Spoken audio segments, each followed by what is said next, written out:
Okay, good evening, everybody. My name is Mylène Simard, and I'm an event facilitator here at McNally Robinson Booksellers.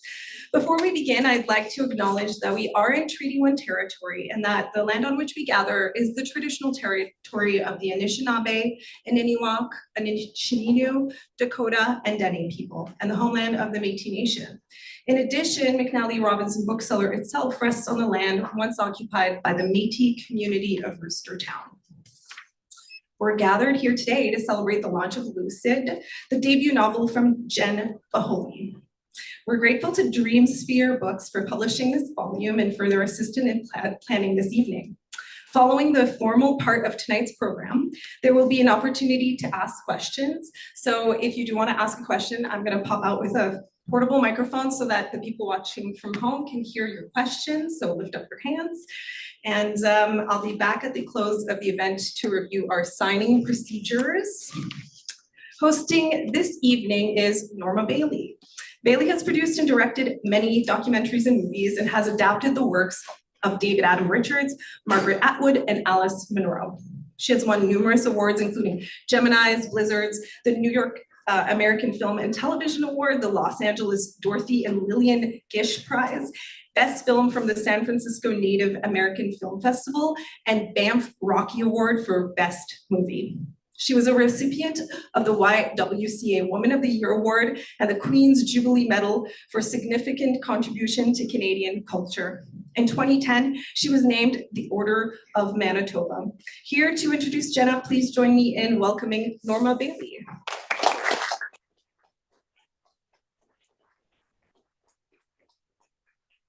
Thank you, and thank you, Jenna, for inviting me to do this. We've known each other kind of all your life. I was going to say all my life. Because I'm from Gimli. I grew up in Gimli, and part of Jenna's half of Jenna's family is from Gimli. Her mother is from Gimli, and although I'm very close to her family through marriage, Jenna was in Neighbourhood for most of the time because that's where her father worked. And so we never had a lot to do with each other except in the summers. You were always there in the summer. So because we were all in the same family, the same circle, we've always known each other. And when she decided that she wanted to publish a book, she came to me and asked me if I knew how to do that. And I said, no, I don't have any idea how to do that. I know publishers for film, but I'm not in the world, and it's a completely different world. So one thing led to another. I turned her on to someone who helped her, and eventually somehow she went on this journey and wrote this beautiful book. So this is Jenna Boholij. I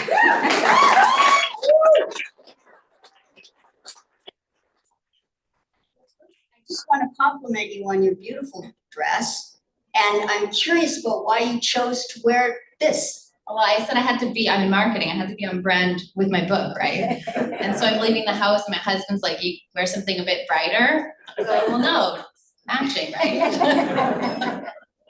I'm on brand. Well, thank you so much, Norma, for agreeing to host. You probably feel very obligated to do so. And I feel like after you read off all of Norma's accomplishments, it's like maybe we should turn it around and I'll interview her at the end. Norma's super accomplished, very creative, very artistic. So I'm super thrilled that she could host here today. And thank you also being part of the publishing journey. So do you want to acknowledge, do you have people you want to acknowledge now, or do you want to do that later? I might as well do it now before I forget. I just want to thank, and if I'm missing some of you that are actually here today, I want to thank, of course, my publisher, Craig, from Dreamsphere, and John for helping me actually get published. It was a very humbling, eye-opening process for someone who thinks they're a good writer to go through that. It took over a year that we've been working on it, so thank you so much in agreeing to publish my book. Of course, my parents for making sure I was born to be here, to be here today. That's a lot more than that.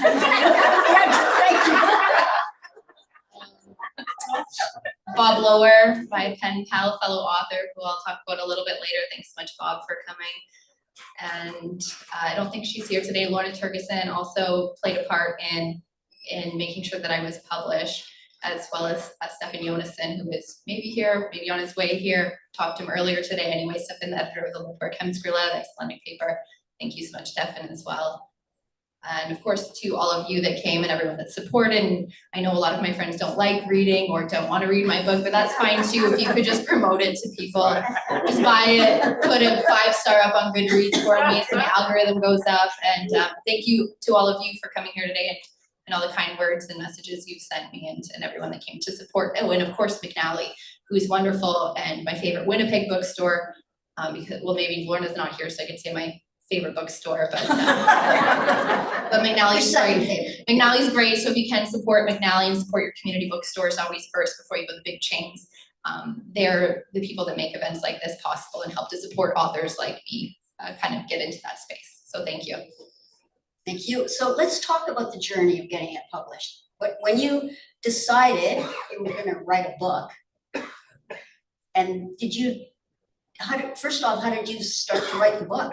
What made you think you could write a book? I don't know, because I had never written anything that long before, and I was turning 30 and I thought that was a big deal. So I was like, I'm gonna do something, I'm gonna set a goal for myself and I'm gonna write a book. And I didn't know how to do that or if I would do that, so I didn't really tell anyone. And then I did actually write the book within a year, and the writing was never the hard part, it was always the publishing. So going through the publishing process, of course, that's, I wrote the book when I was 30 and then it sat for a little while. I didn't really know what to do with it. And then I had had one baby, had 2 babies. It's a worldwide pandemic. I was so tired. I felt, stupid, the fog of being a new mom and pregnancy and all those things. I wasn't sure I would do anything with it after that. And maybe 2 years ago, I decided that I owed it to myself and the book to see if it was worthy of getting published. I thought I'd give it a shot.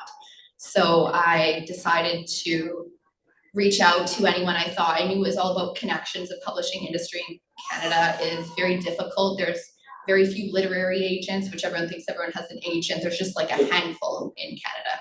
So it's not like the States. So, and they won't talk to you unless you know anyone, as Bob knows. So you have to know someone to get in. And so that wasn't really an option. And then there's all these different publishing houses, but then the publishing house doesn't necessarily accept your genre. And then if they do, it might not be, the submission window isn't open. And then if the submission window, in addition to that, you have to do a whole host of different things of requirements to submit it. So it's a very lengthy process, even to just do one submission, or find a publisher that could even consider you if they ever reply. And so early on in the process, I saw Prairie Heart Press promoted at McNally and reached out to that publisher, which was Craig, who replied almost immediately, which was so welcoming and nice. I couldn't believe it. And he said, listen, your book doesn't fit with that imprint. We don't publish thrillers, but I do have this other publishing imprint called Dreamsphere. Your book would be a fit there, would be interested in acquiring your book. So in between there, I had kind of messaged, everyone I knew. And so that was you who led me on to Bob. I didn't know Bob at all. We met through Norma, and then Bob just agreed to talk to me on the phone for long periods of time, answer email questions. He's never met me. The first time we met was last year at Bob's book signing, and I know he wrote in his book, I'll See You at Yours, and I wasn't published yet. And so I have one for you today, Bob.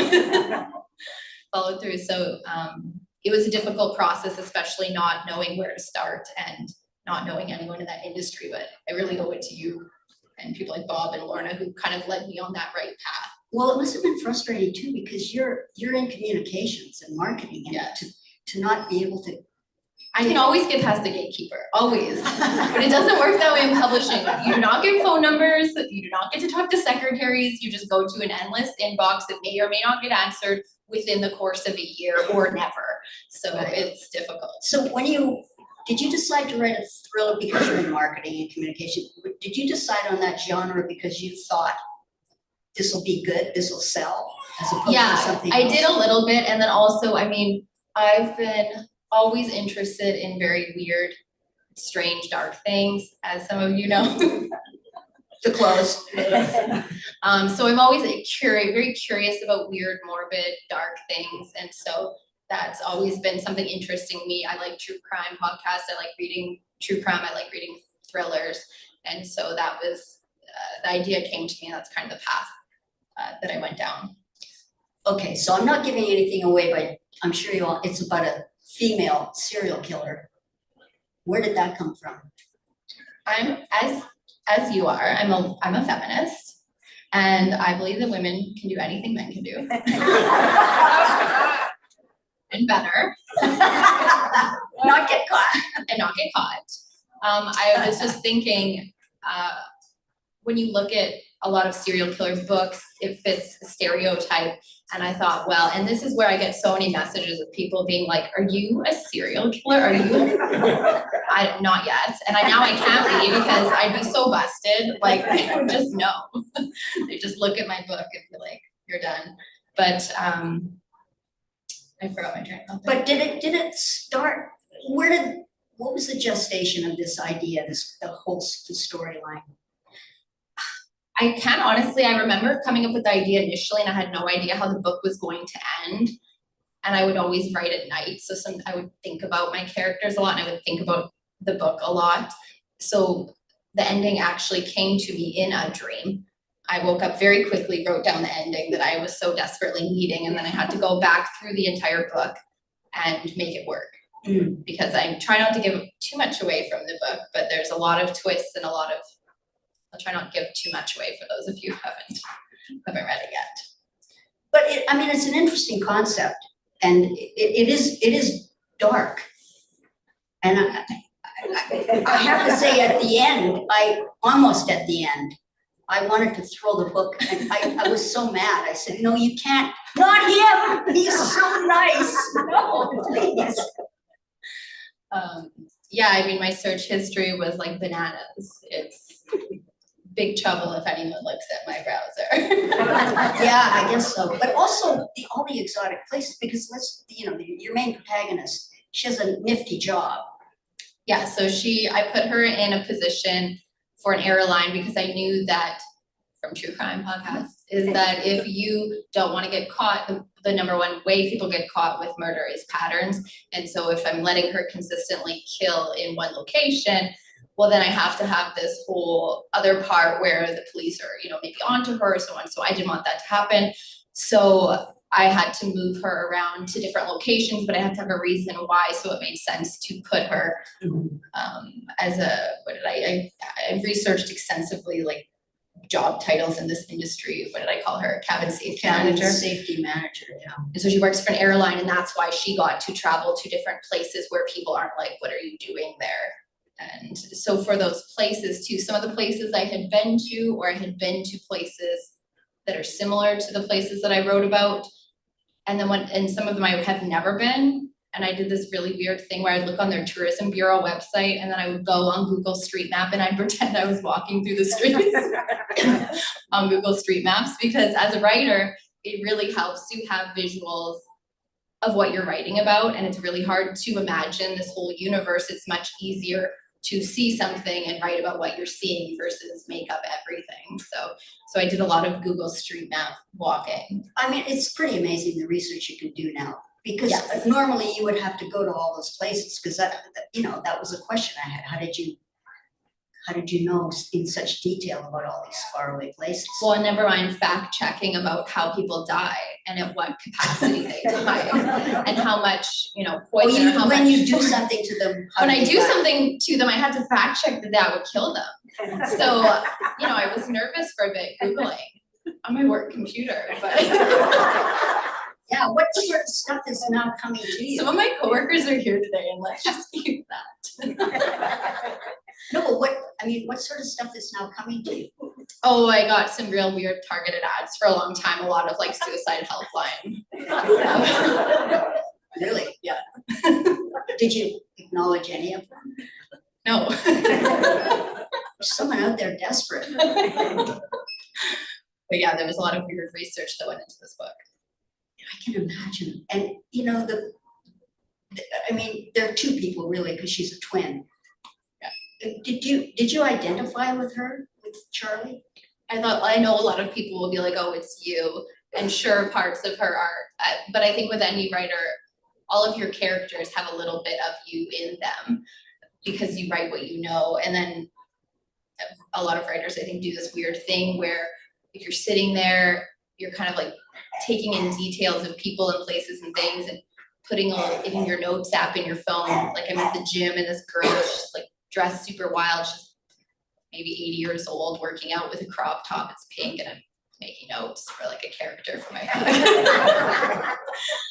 And then there's a fine line between writing about someone you know or something that happened and making sure that they don't find that out. So, But yeah, it gets really deep with her and what's going on in her mind. And I just wonder how you managed to go that deep with her, and I guess with her sister too, with her whole family. I just tried to, anytime I'm writing, and when I write about a lot of different characters, I just kind of try to pretend that I'm them and put myself in their headspace and then act accordingly. So it's not like, I related to the main character and then I wrote like her, but it was also, I related to, one of the victims, and a part of that, I had to, put myself in her position to be able to write from her perspective as well. So I just kept trying to do that kind of mind game where I pretended I was my character to be able to write about it. And can you flip flop? Like, can you go, you're writing one character and then you gotta write is it easy to flip flop? I'm working on a new work now that has 4 characters, and I find it a little bit difficult because I forget what's going on with that person, or I kind of lose their vibe. So then I go back and I have to reread everything I wrote about them to get back in the headspace of, like one of my new characters is like an elderly woman. So, and then one of them is like a young male history teacher. And so I have to kind of go back and put myself in those. Because you have to be that voice. Yeah, I have to think of how he would think, not how I would think, but how I would think as him. So yeah, it's a little bit of a process, but I've always been a storyteller, played a lot of weird games, had an imagination, so it's fun for me. Because it's a lot like acting, what you're doing. Yeah, I would imagine that that's similar to acting.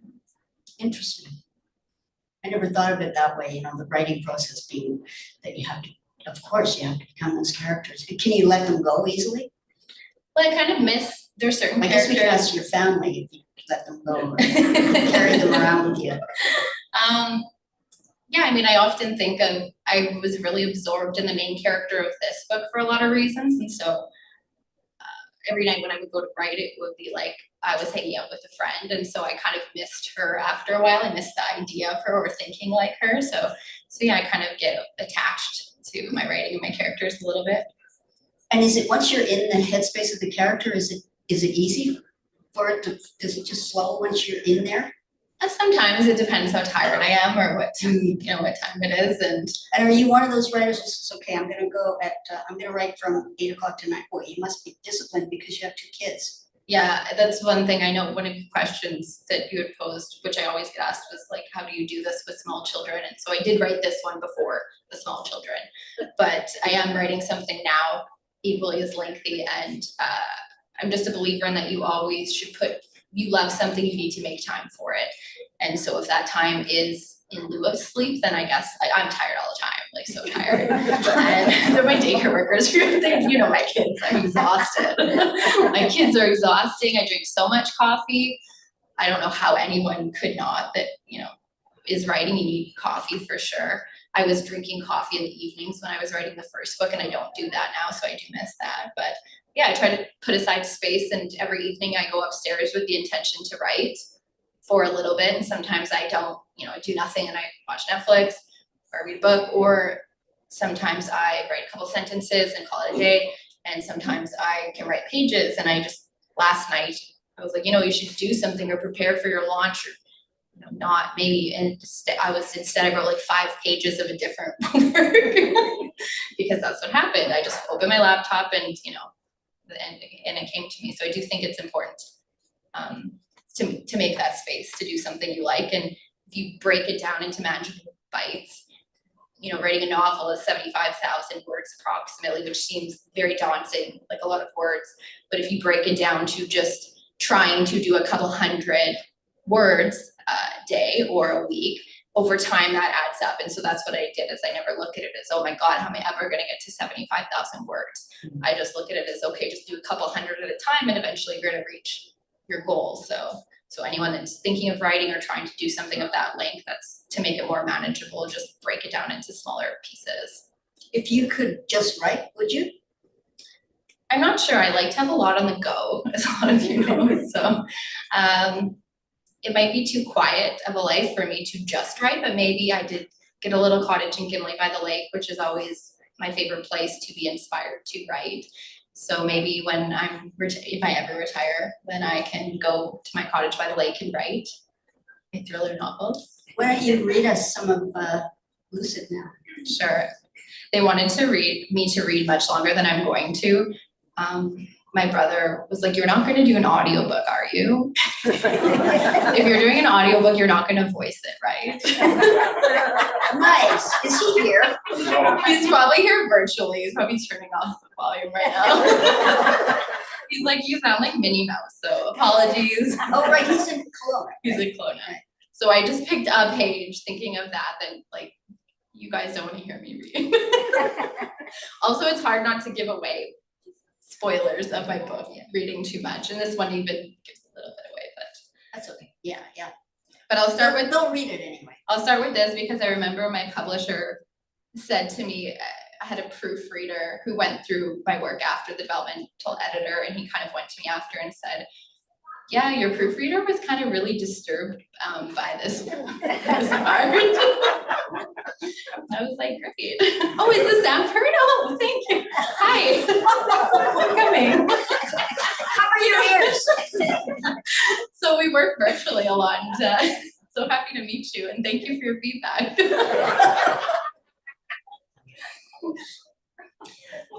What does a killer look like? Visions of a sinister-looking middle-aged man with greasy hair and dark circles under his eyes maybe come to mind. His teeth are stained with nicotine, and he's evil and darkness personified. Maybe it's a creepy old lady in the neighborhood that stares too long at passerbys. Her eyes are twitchy, and she has a hardened look about her that suggests she take the life of anyone trampling her flower beds. Whatever ideas that are invoked, I can guarantee they are not that of a successful, moderately attractive, mostly charming young woman with straight teeth. Here I am breaking down barriers and stereotypes. After Savannah is when, by definition, I became a serial killer. When I think of other serial killers, I wonder if they are a result of nature or nurture, if the instinct to kill is innate or a result of circumstance. I believe that everyone has the capacity to kill, but only certain people feel an actual desire to. Serial killers tend to kill for attention, infamy, revenge, or justice, but that's not me. I don't do it because of any of my victims deserve it. I do it because inflicting pain on them allows me a brief respite from mine. I couldn't let my new hobby control or consume me. Like anything enjoyable in life, I needed moderation. Each year I would choose a victim from a training flight, picked at random using the seat selection lottery I'd developed. While I prefer to kill people that deserve it, I'm not Dexter or Robin Hood of serial killers, killing only the bad and saving the good. Through extensive research watching CSI crime scene investigation, I learned to avoid patterns or consistencies, as it almost always led to one's undoing. The whole book isn't this dark. That was a particularly dark piece because that was something I spoke with my publisher about, is if you like serial killer books and you like thrillers, you may or you may not like my book because it is a lot about relationships and about her story woven into a lot of really morbid things. So the whole book. It's not gory. No, my mom was like, I don't really read that genre, Jenna. I don't know if I like serial. I maybe will read your book. And you know what, it's interesting. I did a couple of movies about real serial killers. You know, the guy who was head of the armed forces in Trenton, and he murdered several women, and the Green River Killer. And it was fascinating when I was doing it because women, it was always women, would come up to me and say, oh, I know all about him. They love serial killers. It's weird. I know. Why would you be fascinated? I don't mean you as a writer. I mean, why would people be fascinated with the Green River Killer and or the pig farmer? You know, it's just, yeah. I think it's more of like a morbid curiosity of what it was never like I enjoyed, even when I listened to true crime, it's not like I enjoy listening to all these terrible things happening to people, but I'm more curious of why or what. Is it a thing about power? I think it's just honestly curiosity of like, why would someone do that? And that's what always the intrigue is for me is. Do you like, think you figured it out? Well, no, I haven't killed anyone yet. No, I mean for the I didn't mean to say yet. But for the book, I mean, writing the book, did you figure something out? Did you think you figured something out about serial killers? I mean, from her perspective, like I said, she was never writing it because she liked watching people in pain. She was doing it because it made her feel better in some sense, and it relieved that grief for her of losing her sister. So I tried to just understand why an average person or seemingly, I think those are the ones that were always most, I mean, Robert Pickton was creepy, and like, of course, he's a serial killer. But then you look at people even like Jeffrey Dahmer, who, yeah, he's creepy too, but he was good looking, and maybe it didn't come across as he would, you know, your typical type serial killer. So it's always interesting, more so to me, those people that don't look and act the part, which is why most of them don't. I mean, the Green River Killer, he worked at Kenworth as a fine painter for 30 years. Wife, child, like every night. My next book. He killed 74, you know, it's like, ugh. Anyway, curious. So does anyone have any questions? Oh, is our mic person here? I think we have to call my I'm here. Sorry. I was like getting ready. Okay. Sleep back, sir. Okay, we have one over here.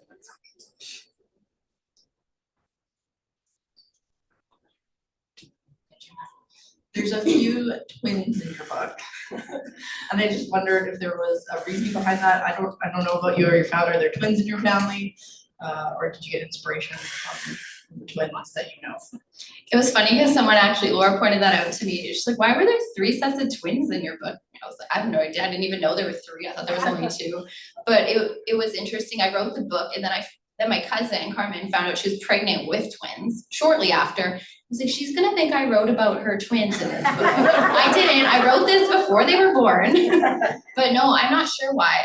I don't know why I put so many sets of twins. I was manifesting, you know, my nieces, I guess. So There was another question around here somewhere. So, why did you decide to base the book in Winnipeg? I think it was more, everyone's like, oh, of course it's about Iceland, so I knew I couldn't do that.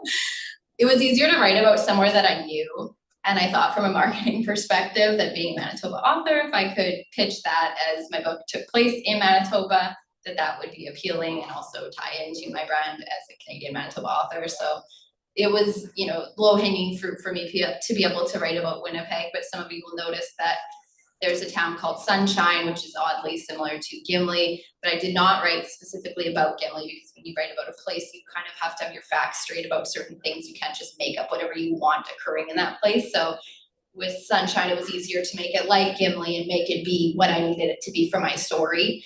And then for Winnipeg and, you know, some of the other places, Seattle, Everglades City, I can't remember them all, a lot of random weird places that I chose. I made them very specific to what they were. And Sunshine was the only one that does not exist in real life.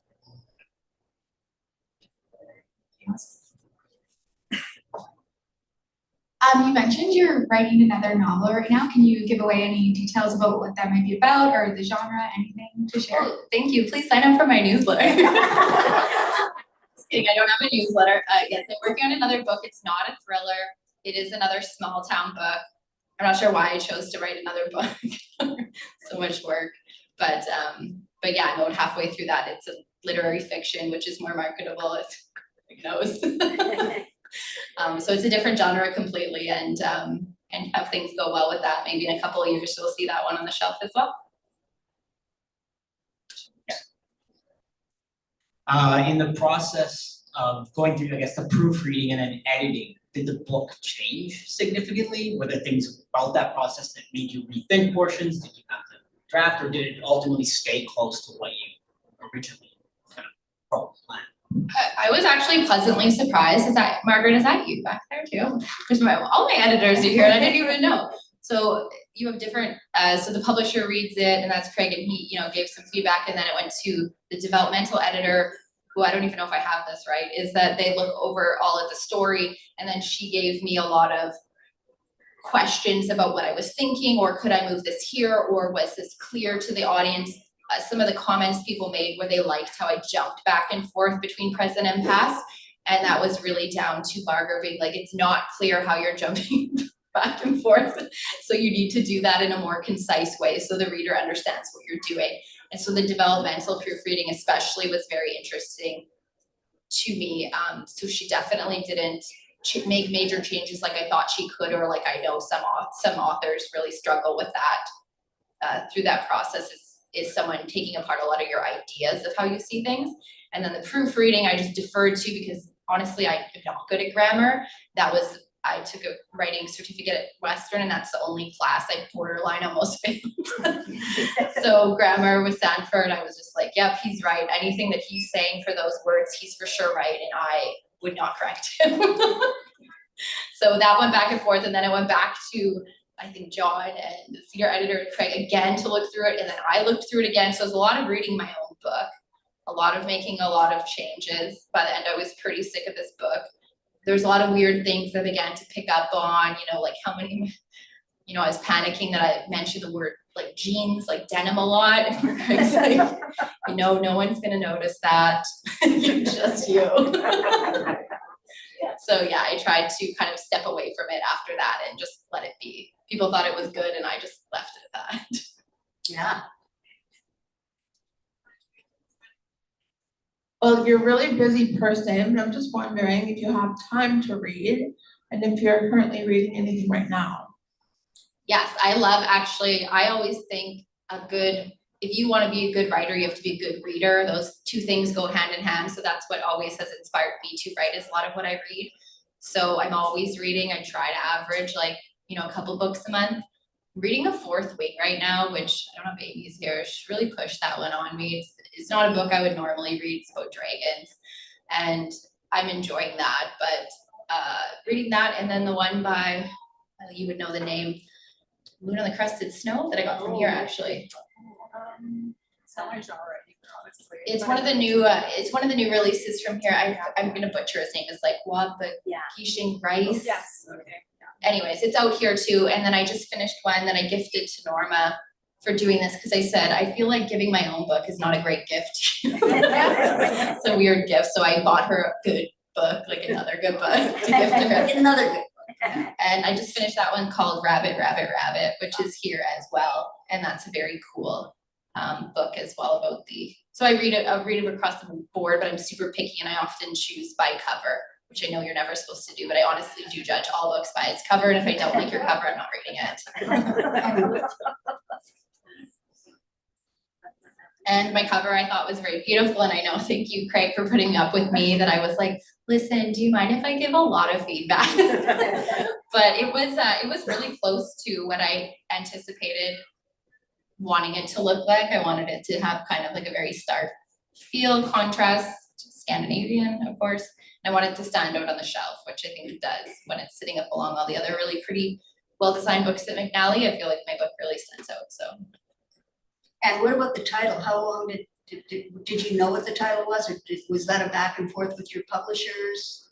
Oh, no, I know for some people it is, but for me, it made sense with kind of the context of the book and lucid dreams. Without giving too much away, lucid dreams are a part of that. So lucid, was the title, and I can't say too much without really giving a lot away. So you get to the end and you'll be like, that's why.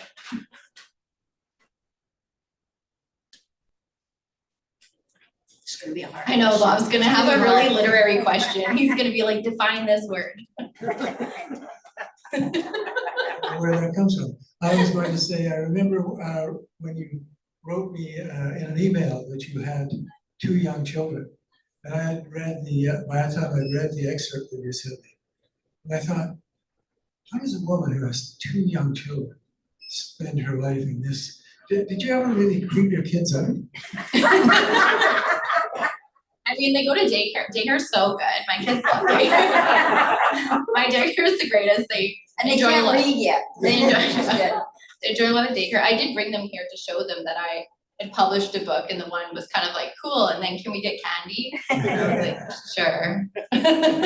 But yeah, writing at night probably helped because you had time to, if you were writing in the morning. No, we don't do mornings in my house, not really at all. So it's really, I go to bed around 10, which for me is early. And then I try to write till around, 11 or 12, and on the weekends later. So I stay up late, but I get up late. So I can only write at night, and the kids cannot be anywhere near me when I'm doing it. I would have zero concentration for that. Yeah, that's good. That's good for them too.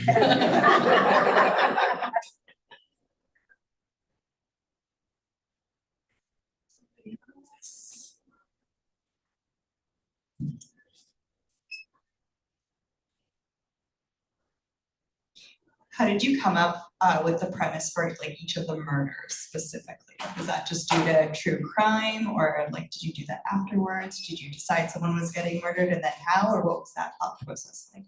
I was trying to vary it, so I wanted some of the deaths to be like atypical, and then I was trying to think of all the different ways you could die and Googling that. And I just wanted all the different ways. I didn't want to be like, and I didn't want her to be like, she shot him or whatever. I thought that was boring. I needed it to be more than that. So yeah, some of my people die in really weird ways in the book. And so I just wanted it to be different and kind of well thought out, and where if that death got investigated, maybe they would write it off as an accident or a burglar or something, and they wouldn't necessarily think that it was a homicide. And basically I was just trying to cover my character's tracks the whole way through, looking at it from both sides. If I had to make it feasible of like how she was not getting caught all the time. So I had to be very careful, as if I was committing each murder, is how I would clean up afterwards to make sure that she wasn't getting busted. They were, when you think about it, they're kind of intimate and visceral. They're not like the difference between shooting and knifing somebody. Yeah, I won't give too much away, but the murders are all like one-on-one. Yeah. She's alone with the person, and it's something, it's not in a way like she wanted to cause them pain.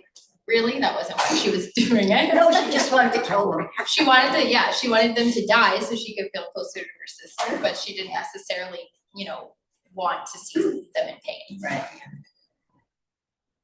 I have a question. There's a lot right now, and I think this is great, about female rage, like in literature, in film. Do you think that somewhere inside this character you're exercising something through violence, or did you sometimes feel like relief after you wrote a scene, or did it sort of haunt you? Like, what's your relationship to like this? How do you connect with this person and these brutal